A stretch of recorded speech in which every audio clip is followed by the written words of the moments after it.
Udah lama ya saya nggak kemari, terakhir saya WL di sini duet sama Kevin, saya main gitar. Puji Tuhan. Dan lebih dahsyat lagi Tuhan pakai siang hari ini saya boleh menjadi berkat menyampaikan firman Tuhan, menyampaikan isi hati Allah pada siang hari ini untuk kita semua. Amin.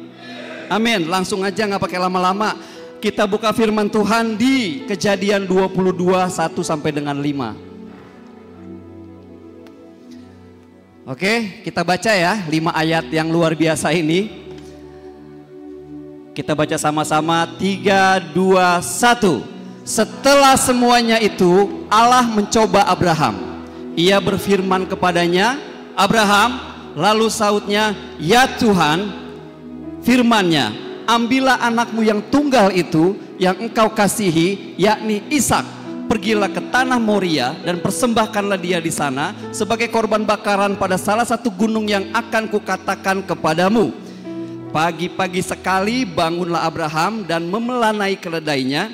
Dia mengajak 2 dari pelayannya bersamanya dan juga Ishak anaknya.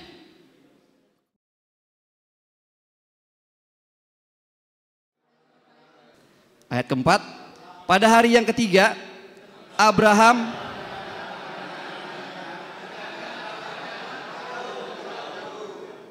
berkata kepada kedua orang muda yang bersamanya,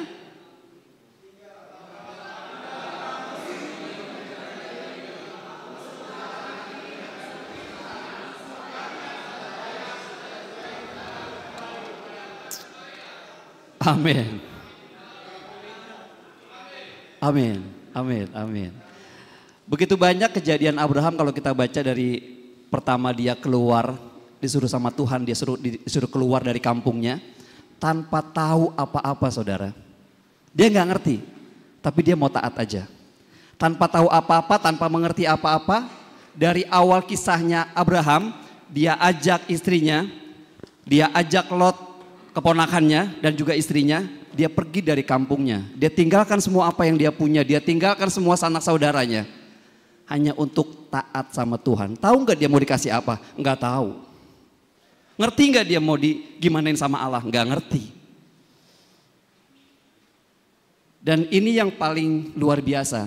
Saya mau angkat tema kita siang hari ini adalah mengutamakan Allah.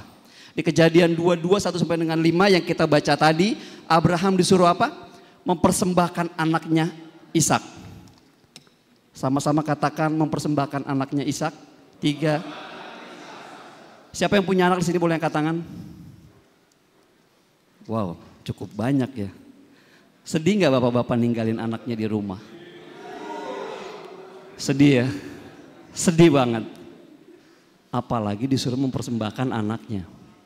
Tapi yang kita baca di sini Abraham dengan santainya, dengan coolnya, dengan asiknya, di sini tidak dicatat Abraham mengeluh, Abraham kecewa, Abraham sedih, enggak dicatat. Abraham dengan santainya dia lakukan apa yang Allah perintahkan dalam hidupnya. Ya even kita nggak tahu ya kejadian sebenarnya, mungkin adalah bengong-bengongnya sedikit gitu ya, galau-galaunya sedikit ketika dia disuruh mempersembahkan Ishak anaknya. Tapi ketaatannya sama Allah ini bukannya asal taat teman-teman, saudara-saudaraku, bukan asal taat ya buat kita semua, bukan asal taat. Bukan asal taat karena ada maunya, bukan. Orang anak yang udah dijanjin sama Tuhan sekalinya dikasih disuruh persembahkan itu kan luar biasa. Di umur 100 tahun Abraham baru punya Ishak. Ini umurnya 100 tahun. Sampai Sarah aja pernah bilang, Tuhan telah membuat aku ketawa katanya. Karena di umur segini aku punya anak. Itu bukan satu ketaatan yang asal-asalan, saudara-saudaraku. Bukan ketaatan yang main-main. Abraham begitu mengutamakan Allah. Karena apa? Karena dia ngerti. Dari semenjak dia keluar, mungkin gini. Kalau teman-teman tahu Abraham ini adalah keturunan dari Nabi Nuh. Ya, semua bangsa Israel itu kalau kita mau baca, kita mau cari tahu, ya, bapaknya si Abraham itu Terah, ya. Terah itu anak dari Sem. Anaknya Nuh itu ada 3 orang, Sem, Ham, Yafet, ya. Tapi yang dicatat sebagai bangsa Israel yang diberkati itu keturunan dari Sem, Nah, itu termasuk si Abraham ini. Oke? Dan janji Allah itu sama Abraham begini. Boleh Kejadian 15 ayat 5? Ya. Lalu Tuhan membawa Abram ya, namanya masih Abram waktu itu. Lalu Tuhan membawa Abram keluar serta berfirman, coba lihat ke langit, hitunglah bintang-bintang jika engkau dapat menghitungnya. Maka firman-Nya kepadanya, demikianlah banyaknya nanti keturunanmu. Ini yang jadi pedoman Abraham, kenapa dia santai aja disuruh mempersembahkan Ishak anaknya. Karena dia percaya bahwa Tuhan gak pernah bohong. Ketika kita mengutamakan Allah, percayalah bahwa Allah gak pernah bohong. Jadi yang membuat Abraham percaya sama Allah, janjinya. Dan tadi yang saya bilang, keturunan Abraham itu gak main-main saudara-saudara. Ya, boleh dibuka di Keluaran 1 ayat 7. Orang-orang Israel beranak cucu dan tak terbilang jumlahnya, mereka bertambah banyak dan dengan dahsyat berlipat ganda sehingga negeri itu dipenuhi mereka.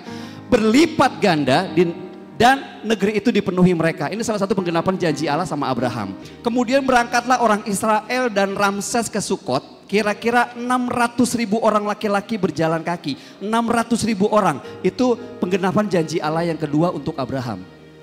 Nggak main-main ya saudara ya. Ketika Allah bilang sebanyak itulah keturunan kamu. Allah genapi untuk hidupnya Abraham. Allah yang seperti itu yang Abraham pegang janjinya. Allah yang seperti ini yang sama-sama kita sembah siang hari ini, amin. Allah yang seperti itu yang Kelvin biarpun dia nggak bisa lihat, itu yang Kelvin percaya. Allah yang seperti itu yang saya sembah. Allah seperti itu yang Mas Hari sembah. Allah seperti ini yang berdaulat atas hidup kita. Bukan satu kesialan teman-teman kita diajar di tempat ini, bukan.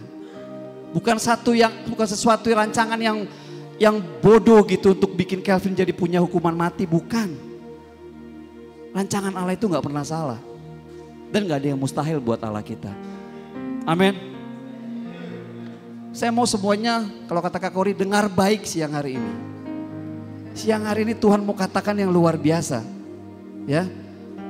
Bukti janji Allah sama Abraham itu luar biasa, digenapinya itu betul-betul digenapi ya. Allah tuh gak bohong gitu. Allah itu gak bisa bohong. Cuman sifat Allah itu, cuman itu tuh yang Allah gak bisa. Allah gak bisa bohong. Karena dia selalu berkuasa untuk bisa menggenapi. Nah teman-teman, kalau saya tanya nih ya, lebih mengutamakan mana, Tuhan atau yang lain? Tuhan atau istri, Tuhan atau anak, Tuhan atau pekerjaan, Tuhan atau bisnis? Jawabannya apa? Pret.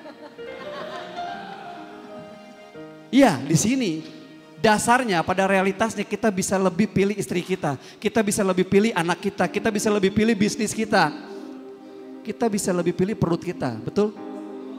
Tapi bukan itu yang Allah mau. Di sini kita belajar siang hari ini mengutamakan Allah itu kayak gimana sih? Ya, apa yang harus kita lakukan agar kita bisa hidup terus mengutamakan Allah? Semuanya dengar baik, saya pinjem Kak ya. Semuanya dengar baik siang hari ini. Bagaimana caranya kita bisa hidup mengutamakan Allah? Yang pertama adalah memiliki fokus yang tidak bergeser sama Allah. Caranya gimana Bang? Caranya gini. Fokus kepada Allah itu menjadi hal yang susah ketika kita mau lakukan. Kita nggak akan bisa fokus sama Allah. Saudara-saudaraku, kalau apa? Kalau kita masih memperhatikan apa yang indah-indah, yang enak-enak, yang menguntungkan, yang kita pikir ini baik selama kita masih ada di dunia ini. Selama kita masih lihat yang indah-indah di dunia ini, bapak-bapak dengar baik, gak bisa fokus sama Tuhan. Selama kita masih mau ngintip yang gak boleh diintip, kita gak bisa fokus sama Tuhan. Selama kita masih ngejar, padahal kita tahu itu bakalan binasa, kita gak akan bisa fokus sama Tuhan. Artinya gini, selama kita masih pengen keluar dari ini dan kita punya rencana buat masuk lagi, lo gak bisa fokus sama Tuhan. Gak ada sih yang begitu ya. Semua pasti pengen keluar dan gak mau masuk lagi. Makanya fokus sama Tuhan. Fokus sama Allah. Mengutamakan Allah itu kita harus fokus sama Allah. Ya, sangat penting bagi setiap laki-laki kita ya, suami, calon bapak itu untuk mengenal siapa sih Allah yang kita sembah. Karena kita akan menjadi imam di tengah keluarga kita seperti Abraham. Ya. Bapak-bapak, kita tuh harusnya sadar gini, laki-laki ya. Bahwa tidak ada hal yang lebih penting selain Allah yang berjalan sama kita. Kalau kita nggak melekat sama Allah, bagaimana keluarga kita? Kalau kita keluar dari sini masih ngelihat yang indah-indah yang kita pengen kita kejar-kejar, bukan ngelihatnya bukan ngelihat Kak Indah ya, bukan ya. Ngelihat yang indah-indah di dunia gitu ya. Apa yang kita mau? Bagaimana kita bisa fokus sama Tuhan? Banyak yang bilang gini sih, iya bang lu mau ngomong gampang, ya kan? Mungkin lu udah sekian tahun lu belajar sama Tuhan, mungkin ya lu enak ada di Goshen, ya kan teman-temannya pada bener semua. Gua kagak bang, kata dia gitu. Ya udah makanya cari komunitas yang benar, gabung sama Goshen. Yang susah tuh apa sih? Nih, kita nggak bisa memaksa otak kita, pikiran kita untuk fokus sama Allah, betul nggak? Betul nggak? Berarti artinya apa? Mesti dipaksakan kan? Bang buka bang di 2 Korintus 10 ayat 5 bang. Kami mematahkan setiap siasat orang dan merubuhkan setiap kubu yang dibangun oleh keangkuhan manusia untuk menentang pengenalan akan Allah. Kami menawan segala pikiran dan menaklukkannya kepada Kristus. Itu yang mesti kita lakuin. Menaklukkan pikiran-pikiran kita yang gak bener kepada Kristus. Ketika lu mau nyabu lagi keluar, ketika lu mau nyolong lagi, ketika lu mau cabul lagi, ketika kita mau berbohong lagi, ketika kita mau tipu sana sini lagi, oi, arahkan pikiran kita sama Kristus.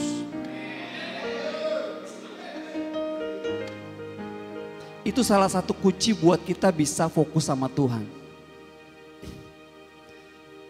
Kita nggak bisa langsung bener teman-teman, saudara-saudaraku, bapak-bapak semua yang ada di sini nggak bisa.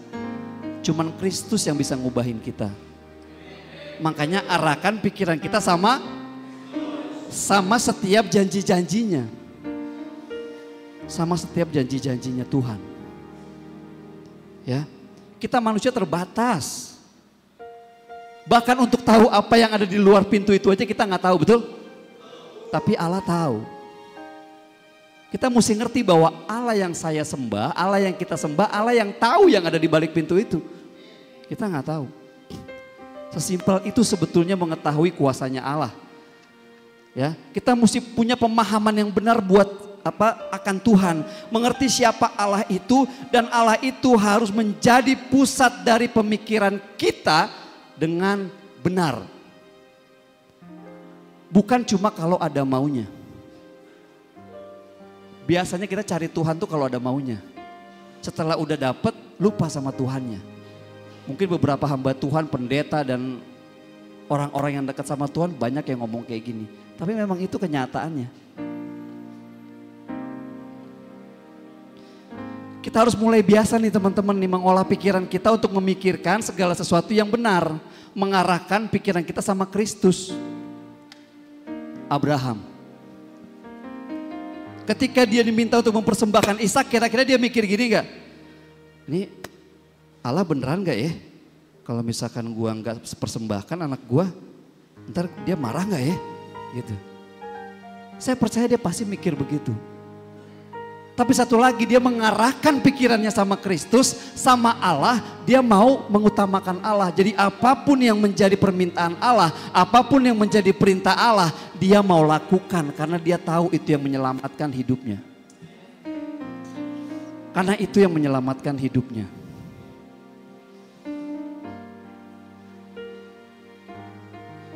Itu salah satu cara untuk kita tidak bergeser fokusnya sama Tuhan ya. Teman-teman semua ya. Lalu yang kedua, bagaimana supaya kita bisa fokus sama Tuhan, bagaimana supaya kita bisa mengutamakan Allah. Mengutamakan Allahnya boleh ditampilin bang.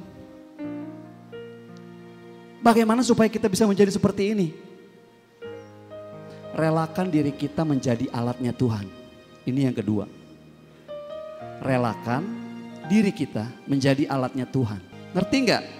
Merelakan diri kita menjadi alatnya Tuhan. Seperti Abraham.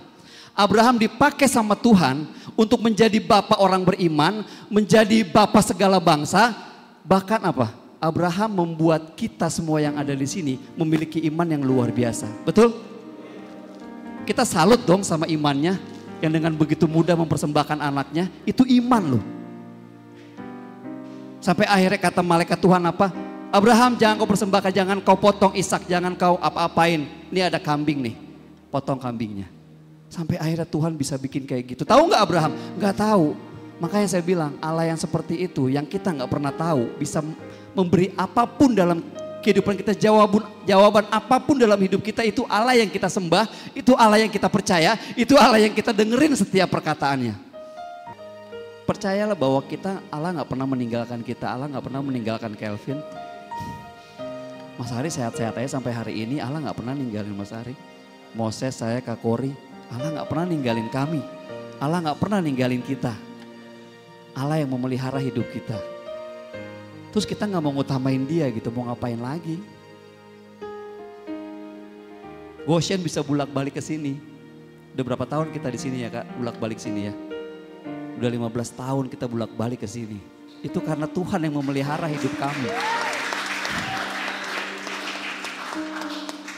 Kami sembah aja, kami taat aja. Walaupun sekali-sekali kepleset, it's okay, yang penting balik lagi. Karena apa? Karena saya tahu firman Tuhan. Begitu saya kepleset, saya pegangan lagi sama firman Tuhan. Gue gak mau lepasin firman Tuhan, gue lepasin firman Tuhan. Selesai sudah.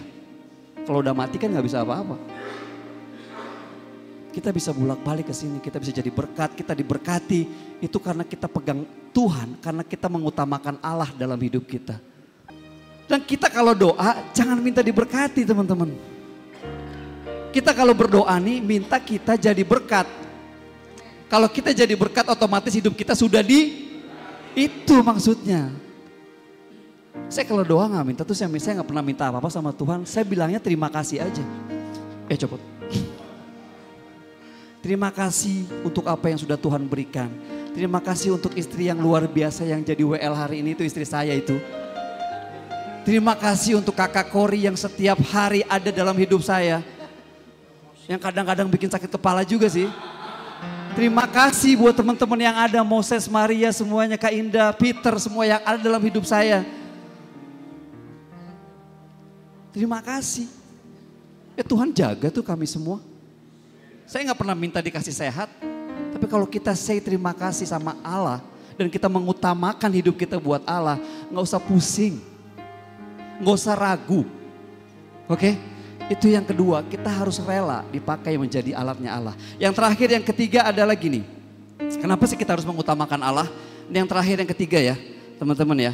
Memahami bahwa melakukan apa yang menjadi kehendak Allah itu adalah kesempatan spesial bahkan eksklusif yang Tuhan sedang kasih buat kita. Contohnya misalkan kita dapat berkat nih. Atau kita lagi makan nasi di luar. Nasi kita ada telur sama daging. Kita lihat nih Mas Hari makannya tempe doang. Ini kesempatan yang Allah kasih dalam hidup saya untuk saya menjadi alatnya Tuhan. Buat saya melakukan hal eksklusif yang Tuhan sediakan buat saya. Kesempatan yang Tuhan kasih. Saya kasih telur saya buat Mas Hari. Itu kesempatan yang Tuhan berikan. Kita harus peka sama hal-hal kayak gitu. Kita harus peka ketika Tuhan menyediakan waktu. Ketika Tuhan memerintahkan kita untuk melakukan kebenaran. Kita harus peka. Ketika kita mau berbagi di tengah kekurangan kita, ketika kita memilih yang benar untuk dilakukan, itu kesempatan yang Tuhan kasih. Ini ada berapa orang kira-kira? 100 lebih lah ya, 100-an lah ya. Ini orang-orang yang beruntung tau.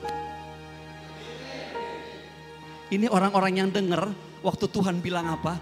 Kalian punya kesempatan eksklusif untuk melakukan apa yang aku perintahkan. Yang di luar sana, bahkan gak di luar sana tuh di tembok itu dia gak tahu.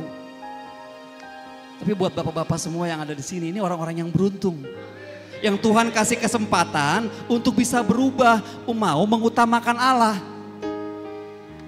Kalau enggak, kalian gak beruntung.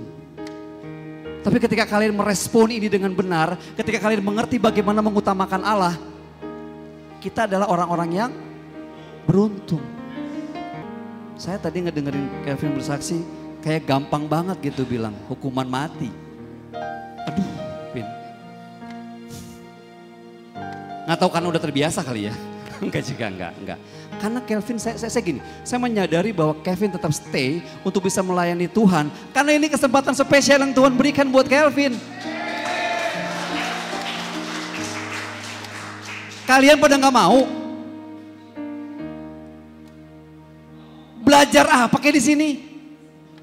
Belajar gitar, saya bisa WL, saya bisa ngerti firman Tuhan juga di penjara teman-teman. 2006 saya di Tangerang Lama. Kalau saya nggak disekolahin begitu sama Tuhan, nggak ada Aldo yang sekarang. Kita nggak tahu beberapa tahun ke depan Kelvin bakalan jadi apa, Kelvin bakalan seperti apa, kita nggak tahu. Kalau Tuhan yang sama bisa bikin Aldo yang pas-pasan ini kayak begini, gimana Kelvin yang lebih ganteng dari saya nantinya?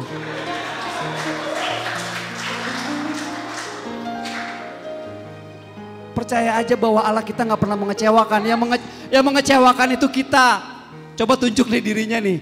Yang mengecewakan itu saya bilang. Iya, Allah nggak pernah ngecewain bang. Orang kita ketangkap gara-gara salah kita kok. Gara-gara kita lebih mentingin perut daripada Allah kita kok. Gara-gara kita ngutamain sakaunya kita kok. Iya. Gara-gara kita iseng aja pengen cabul, jadi kita masuk sini. Gara-gara kita nggak ngutamain Allah, kita terima resikonya, betul? Mulai kita rubah nih kebiasaan kita. Nggak ada yang terlambat, mau umur 30, 40, 50, 60, 70, 80 tahun yang ada di sini nggak terlambat Pak. Nggak terlambat buat ngutamain Allah mulai detik ini. Ini ayat terakhir Bang, boleh dibuka Bang, Lukas 5 sampai dengan 7. Ini ayat terakhir dan ini ayat yang menguatkan saya sampai hari ini. Simon menjawab, ini situasinya gini ya, situasinya itu Tuhan habis ngajar ya, lalu dia ke pinggir ya, lalu dia melihat Simon sedang menjala ikan. Simon menjawab, guru, sebelumnya gini, Tuhan lagi ngeliatin nih, lalu bilang Simon lu tebar lagi jalannya, jangan ditarik, tebar lagi. Lalu Simon jawab begini, Simon menjawab, guru, telah sepanjang malam kami bekerja keras dan kami tidak menangkap apa-apa. Tetapi karena engkau menyuruhnya aku akan menebarkan jala juga. Saya garis besarin, balik lagi bang. Ayat 5, saya garis bawahi, karena engkau yang menyuruhnya, aku akan menebarkan jala juga. Ya, karena engkau yang menyuruhnya kata Simon. Ayat 6 bang. Dan setelah mereka melakukannya, mereka menangkap sejumlah besar ikan sehingga jala mereka mulai koyak. Ketika dia taat, dia menangkap sejumlah besar ikan sehingga jala mereka mulai koyak. Tuhan berkati berlimpah-limpah sampai nggak nampung apa yang dia punya.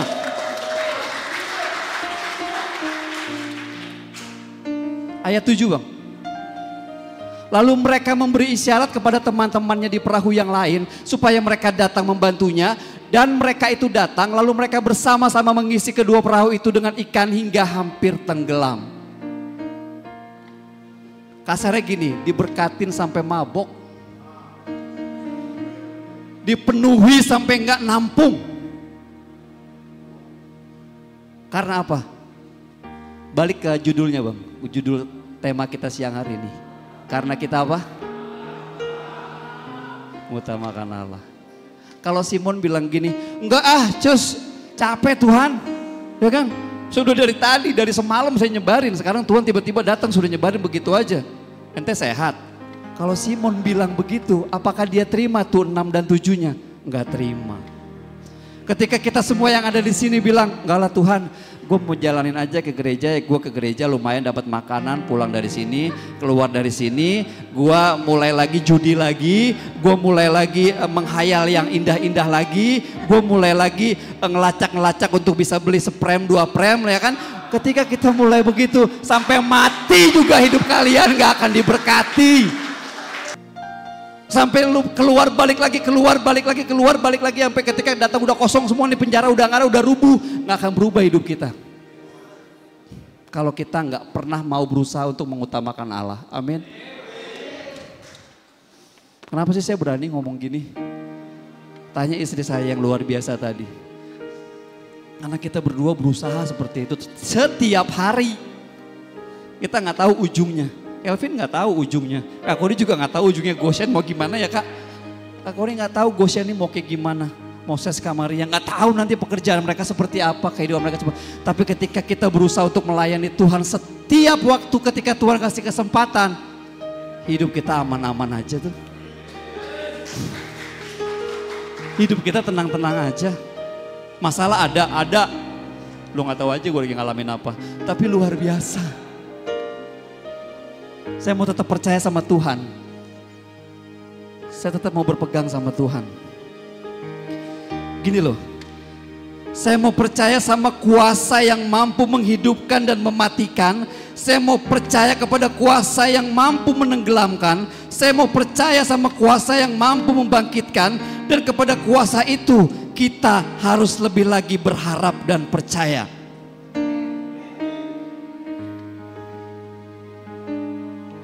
Siapa yang bisa begitu?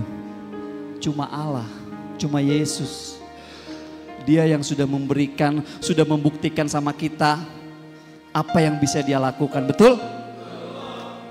Baca ini setiap hari, Pak. Setiap hari saya mau mengutamakan Allah. Istri saya mau mengutamakan Allah. Saya percaya lah Kak Kori pasti mau. Dia lebih pagi lagi, saya sih gak sanggup. Kalau saya paksa diri saya mau bangun jam 8, jam 9, jam 10. Saya paksa diri saya untuk menikmati firman Allah dulu. Karena saya tahu tanpa firman Allah, saya pasti berantakan. Tanpa memegang janji Allah, saya pasti tersesat hidupnya. Dan saya mau tetap balik lagi ke sini sebagai orang yang memberkati. Amin. Dan saya bangga punya Tuhan yang tidak pernah mengecewakan saya. Saya bilang cuma saya yang pernah ngecewain Tuhan, Tuhan gak pernah ngecewain saya. Amin saudara. Sekali lagi yuk pegang dadanya yuk. Sekali lagi pegang dada kita semua yuk. Dan bilang sama diri kita, saya mau mengutamakan Allah yang luar biasa. Beri tepuk tangan buat Allah kita. Haleluya. Haleluya, haleluya. Saya kasih tantangan buat setiap kita. Tidak mudah bagi kami dari Goshen untuk menjalani hidup kami. Gak mudah. Tapi kami semua mau belajar taruh Yesus nomor 1 dan terutama dalam hidup kami. Kalau kamu orangnya seperti apa yang kami berusaha untuk lakukan dengan pertolongan Tuhan, taruh tangan kanan kamu di dada. Ini kami, hamba mewakili teman-teman dari Goshen. Kami mau bilang bahwa kami mau taruh Yesus yang paling utama dalam hidup kami. Dan ada jemaat Petrus di tempat ini yang taruh tangan kanan di dada dan bilang, Tuhan, Engkau terutama dalam hidup kami. Amin. Engkau terutama dalam hidup kami. Engkau terutama dalam hidup kami. Hamba berdoa di dalam nama Yesus. Dimateraikan dengan darah domba Allah. Komitmen kami semua sore hari ini. Biar hidup kami waktu kami keluar dari tempat ini. Yesuslah yang terutama dalam hidup kami. Turunkan tanganmu. Terima kasih untuk benih ilahi yang kami terima hari ini. Dan komitmen ilahi yang kami ambil.